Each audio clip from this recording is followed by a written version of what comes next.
आज घर का माहौल मातम में बदला हुआ था। धूपबत्ती का धुआं गोल आकार में उड़ता हुआ ऊपर की ओर जा रहा था। शायद छत तक पहुंचने की कोशिश कर रहा था, पर इतनी ऊंचाई तक पहुंचने से पहले धूपबत्ती के सफेद गोलाकार धुएं के कण तितर बितर हो जाती थी। चंदन धूपबत्ती की खुशबू धीरज की नाक में जा रही थी और उसकी सांसें जैसे रुकी जा रही थी।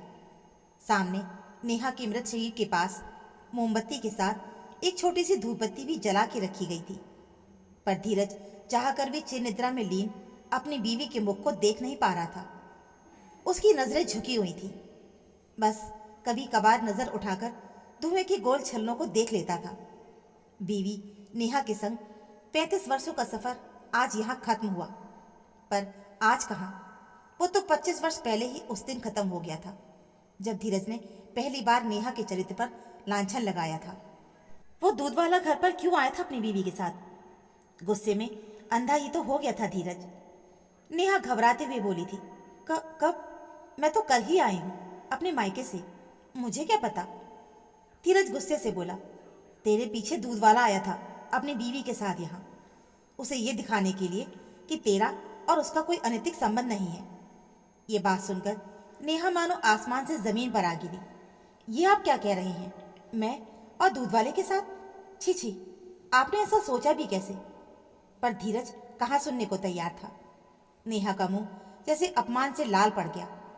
धीरज और नेहा की अरेंज मैरिज हुई थी। धीरज औसत रंग रूप का युवक था और नेहा एकदम गोरी पढ़ी लिखी, आत्मविश्वासी, घरेलू और खुशमिजाज युवती थी। पर धीरज उसे बहुत प्रेम करने के साथ साथ उसे लेकर बहुत पॉजिटिव भी था। कोई भी एक नज़र नेहा को देख ले तो उसे कतई बर्दाश्त नहीं था। रामू दूध वाला जब अपनी बीवी के साथ उसकी नई कोठी पर आया तो उस दिन रविवार था। नेहा को अचानक अपने दोनों बेटे यश और देव के साथ मायके जाना पड़ गया था। साप्ताहिक अवकाश के चलते धीरज अपने इलेक्ट्रॉनिक्स शोरूम की दुकान नहीं गया था और घर पर ही था। बस शक का कीड़ा उसके मन में कुंडली जमा कर बैठ गया और आज नेहा को डसने लगा। नेहा बोली, दूध वाला गांव से रोज बाइक से शहर आता है तो अपनी बीवी को ले आया होगा, उसको सामान दिलाने या डॉक्टर को दिखाने। कितने ही काम होते हैं गांव वालों को इस शहर में। पर धीरज कुछ भी सुनने को तैयार नहीं था। नेहा के खिलते चेहरे पर जैसे पतझड़ सा आ गया। आवेश में चेहरा गुस्से से तमतमा आया। पर उसकी माँ की वो सीख कि गुस्से में पति कुछ भी कहे तो उस समय चुप ही रह जाना, ये अविश्वास का दीमक गृहस्थी की जड़ों को खोखला कर देता है। ये याद करके वो चुप रह गई। 9 और 11 वर्षीय यश और देव इस सबसे बेखबर थे, पर माँ की सूनी सूनी रोती आंखें, मुरझाया चेहरा बहुत कुछ कहना चाहता था, मगर मासूम बच्चे उन्हें पढ़ नहीं पाते थे। एक आम युवती की तरह उसने बस प्रेमपूर्ण जीवन की ही कामना की थी। जिन लम्हों की तमन्ना उसने तमाम उम्र की, वो लम्हे मिले तो, पर इतने कम मिले कि उनका मिलना न मिलने के दुख से दोगुना हो उठा। तेज रोने की आवाज़ से धीरज जैसे अतीत से निकलकर वर्तमान में लौट आया। नेहा की दोनों छोटी बहनें निधि और सिया भी आ गई थी और लाल साड़ी में लिपटी लेटी नेहा को देखकर उनके आंसुओं का बांध टूट पड़ा था। हाय दीदी, इतनी जल्दी क्यों छोड़ के चली गई? निधि रोते रोते कह रही। छोटी बहन सिया को तो अपनी आंखों पर विश्वास ही नहीं हो रहा था। अपने हाथों से नेहा को छू छू के देख रही थी। दीदी उठो ना, देखो हम आ गए, अब तो उठ जाओ। देखो हम अचानक ही आ गए हैं, वो भी बिना तुम्हारे बुलावे के। दीदी अब उठ भी जाओ ना, इतनी क्या नाराजगी है? पर नेहा तो इन सबसे दूर जा चुकी थी। बड़ी सी कोठी के ड्राइंग रूम के बीच में नेहा आज शांत लेटी थी। हमेशा की तरह हंसती खेलती मुस्कुराती अपने घर को सजाती संवारती नेहा अब कभी भी नहीं बोलेगी और ना ही दिखेगी किसी को। धीरज ड्राइंग रूम के दरवाजे पर काफी दूरी पर बैठा हुआ था।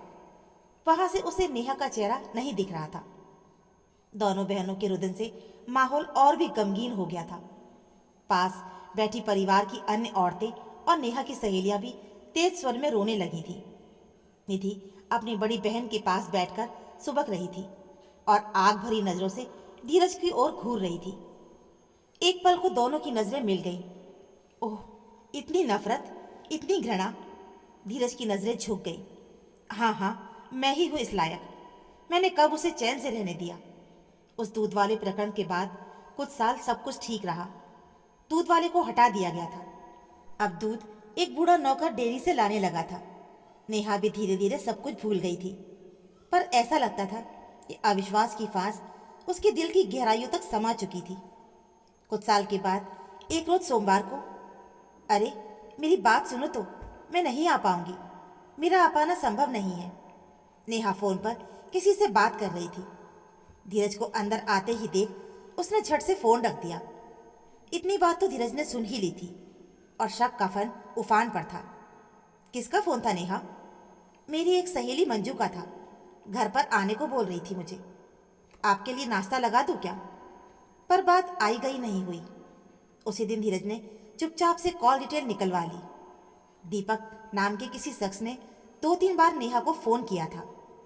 मेरी जानकारी के बगैर कोई गैर मर्द मेरी बीवी को फोन कर रहा है और मेरी बीवी मुझसे छिपा रही है। जरूर उसका कोई पुराना आशिक होगा। अब धीरज वही सोच रहा था जो वो सोचना चाहता था। अगले दिन, कौन है ये दीपक और क्यों उसने तुम्हें फोन किया? कहाँ बुला रहा था तुम्हें मिलने के लिए? सवालों की बौछार सुनते ही नेहा हड़बड़ा गई। उसका चेहरा सफेद पड़ गया। बोलती क्यों नहीं? वो मेरे साथ कॉलेज में पढ़ता था। शादी के 8 वर्षों के बाद अब उसके घर में बेटी हुई है। उसके नामकरण में वो बुला रहा था मुझे। उसकी पत्नी मंजू मेरी अच्छी दोस्त है, पर कई वर्षों से मेरा मिलना जुलना नहीं हुआ उन दोनों से।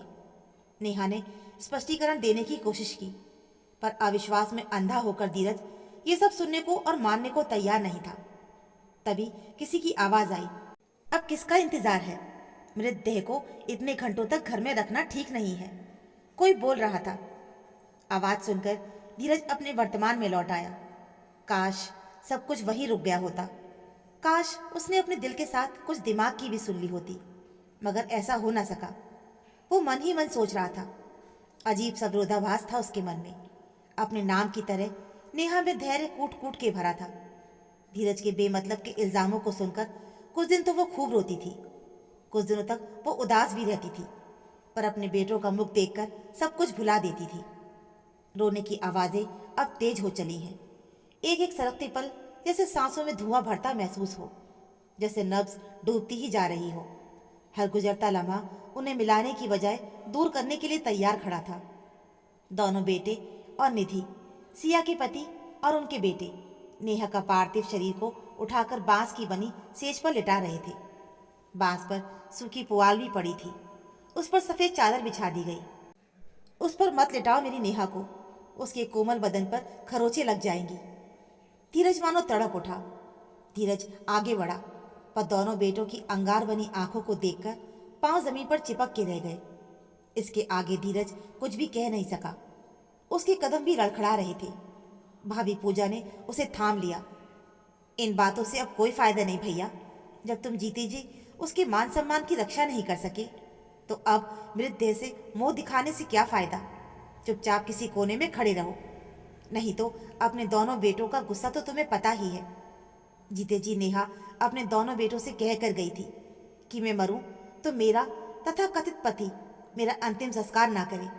करना तो दूर, मेरा चेहरा भी ना देखे, मुझे छू भी ना सके।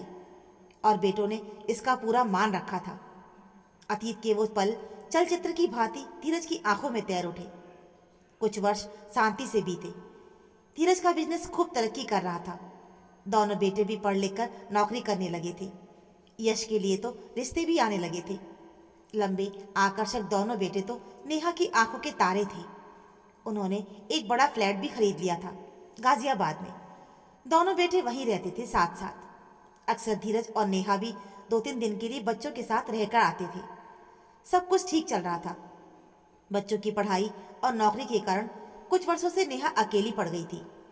धीरज अपने बिजनेस में बिजी रहता था और उसके शक्की स्वभाव के कारण नेहा कहीं आती जाती भी नहीं थी, तो घर बैठे बैठे ही साहित्य में उसे रुचि हो आई थी।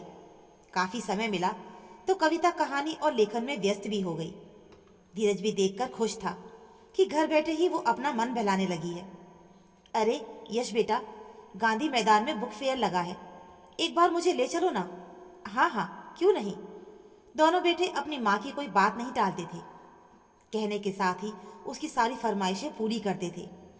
धीरज तो इतने दिन वहां रह नहीं सकता था। वो अपने शहर इंदौर लौट गया। 5 फरवरी का दिन था जब नेहा यश के साथ गांधी मैदान में गई थी। घर के बाहर की दुनिया, और वो भी किताबों से लबालब, ये देखकर उसकी खुशी का ठिकाना नहीं था। वहां पहुंचकर यश को भी उसके कुछ दोस्त मिल गए। वो नेहा को उसकी पसंदीदा बुक स्टॉल पर छोड़कर कुछ देर के लिए चला गया। अरे नेहा, तुम। सामने से नेहा की कुछ फेसबुक फ्रेंड्स चली आ रही थी। उनसे पहली बार मिलने का रोमांच ही अलग था। हाय, तुम तो बहुत ही प्यारी हो नेहा, कृति बोल पड़ी। वो खुद भी कविताएं लिखती थी। हंसते खिलखिलाते चेहरों के साथ कितने ही फोटो खींचे गए, खूबसूरत यादें बनाने के लिए। पास ही 20-22 साल के 2 नवयुवक आनंद और आदित्य भी खड़े थे। मैम, आप बहुत अच्छी कविताएं लिखती हैं, बिल्कुल दिल को छू जाती हैं। थैंक्स, तुम दोनों तो बिल्कुल मेरे बेटे जैसे हो, नेहा कह उठी। सबने साथ में खूब सेल्फी ली। फोटो लेने के क्रम में दोनों लड़के और कृति नेहा के कुछ और करीब हो गए। आदित्य ने नेहा के कंधे पर हाथ रख दिया। हंसी खुशी के पल कैमरे में कैद हो गए। अपने मनपसंद लेखकों की हस्ताक्षरित प्रति को लेकर नेहा बहुत खुश थी और दोनों बेटे उसे देखकर बहुत खुश थे। रात में खूब चाव से नेहा ने बच्चों की पसंद का खाना बनाया। अगले दिन सुबह इंदौर जाने के लिए नेहा का ट्रेन में रिजर्वेशन भी करा दिया था बेटों ने। अकेले सफर करने के अवसर कम ही आए थे नेहा के जीवन में, पर वो रोमांचित थी। बेटों ने भी उसका हौसला बढ़ाया। मम्मी, आप अब अकेले आना जाना शुरू करो। देखो, सब महिलाएं अकेले कहाँ कहाँ वो आती हैं, और गाजियाबाद के लिए तो बहुत सी सीधी ट्रेनें भी हैं। अगले दिन इंदौर अपने घर पहुंचकर रात में नेहा शौक से धीरज को अपने फोटो दिखाने लगी। ये देखो मेरा फोटो, कवि विनय के साथ, और ये मेरी फेसबुक फ्रेंड है। और ये तुम्हारे कंधे पर किसने हाथ रखा है? धीरज ने पूछा। नेहा ने झट से फोटो आगे बढ़ा दी। धीरज ने उसके हाथों से मोबाइल छीन लिया और फोटो स्लाइड करके पूछने लगा, ये लड़का कौन है और इसका हाथ कैसे आ गया तुम्हारे बदन पर? अविश्वास का फन न केवल सिर उठा चुका था, बल्कि जहरीली फुक्कार भी मार रहा था। जिस बात से नेहा बचना चाह रही थी वही हुआ। तुम्हें वहां बुक फेयर देखने भेजा था मैंने, और तुम जाकर वहां पर अपने यार के साथ अय्याशी करने लगी। पर वो तो मेरे बेटे की उम्र के हैं और हम तो पहली बार ही मिले थे। पर धीरज कुछ सुनने को तैयार नहीं था। 40-42 से ऊपर की उम्र है तुम्हारी, और अकल नाम की चीज नहीं है। बूढ़ी हो गई हो, पर शौक जवानों के हैं। ओह, उसके कानों में जैसे पिघलता शीशा उड़ेल दिया गया हो। नेहा रो के रह गई। रात भर वो जागती रही थी, दिन में मुंह छिपाए पड़ी रहती थी। किस बात की सजा भुगत रही थी वो? एक औरत होने की, स्त्री देह लेकर पैदा होने की। स्त्री देह उसकी है, पर मालिक उसका पति धीरज। वो जब चाहे कठपुतली की तरह उसे नचाए। फिर नेहा ने अपना फोन ही ऑफ करके रख दिया था। कुछ दिन बेटों से बात भी नहीं हुई थी, तो तीसरे ही दिन बेटे घर आ पहुंचे। नेहा की सूजी आंखें और उतरे चेहरे ने सारी कहानी बयां कर दी थी। धीरज अब भी अपने दम्भ में बोले जा रहा था, चरित्रहीन है, उल्टा है तुम्हारी माँ। चुप रहिए, यश चीख उठा। आपके शक ने आपको अंधा कर दिया है, पर मेरी माँ को आप एक अपशब्द भी नहीं कहेंगे। मुझे मम्मी की सहेली शोभा आंटी ने सब बता दिया है। आपके शक का कोई इलाज नहीं है। इतनी समर्पित और प्रेम करने वाली पत्नी को आपने जिंदा लाश बना के रख दिया है। और आप क्या जानो एक औरत के सिंदूर की कीमत।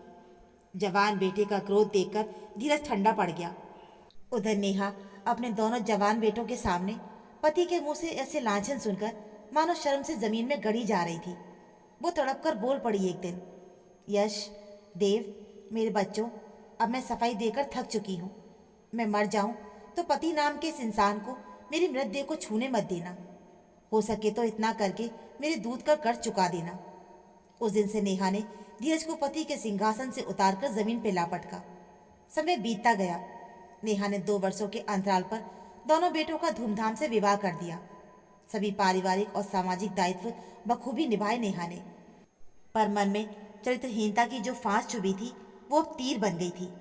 एक रात वो सोई, फिर कभी ना जागने के लिए।